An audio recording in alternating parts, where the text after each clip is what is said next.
নিখোঁজ নয়, প্রেমের টানে ৩ মেয়েকে নিয়েই ঘর ছেড়েছিলেন বিজয়নগরের ঋতু। বগুড়া থেকে প্রেমিক সহ উদ্ধার।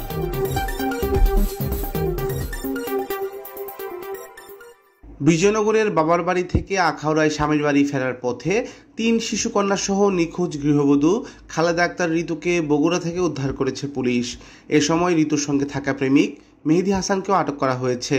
রবিবার সকালে বগুড়া সদর থেকে তাদের উদ্ধার করা হয়।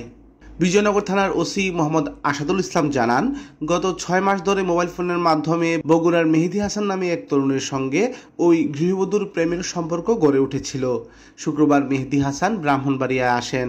একই দিন ওই গৃহবধূ খালেদা আক্তার ঋতু ৩ মেয়েকে নিয়ে বাবার বাড়ি থেকে আখাউড়ায় স্বামীর বাড়িতে আসার কথা বলে বের হয়ে যান। পরে মেহেদী হাসানের সঙ্গে তারা বগুড়ায় চলে যান।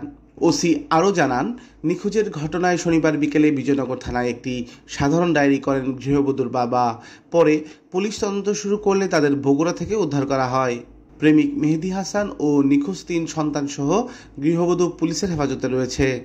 ঋতুর বাবা আব্দুল আওয়াল ভূঁইয়া জানান, সকালে তার মেয়ে ও নাতনিদের বগুড়ার একটি বাড়িতে পাওয়া গেছে। তিনি ফোনে বড় নাতনির সঙ্গে কথাও বলেছেন। পুলিশের সঙ্গে তাদের লোকজন আছে, তারা বগুড়া থেকে রওনা দিয়েছে। তবে তাদের সঙ্গে থাকা ওই ছেলে সম্পর্কে তার ধারণা নেই বলে জানান ঋতুর বাবা আওয়াল ভূঁইয়া। খালেদা আক্তার ঋতুর স্বামী আতাউর রহমান ভূঁইয়া জানান, তার স্ত্রী ও মেয়েদের বগুড়ায় পাওয়া গেছে। পুলিশের সঙ্গে তার ছোট ভাই রয়েছে, তারা বগুড়া থেকে রওনা দিয়েছে।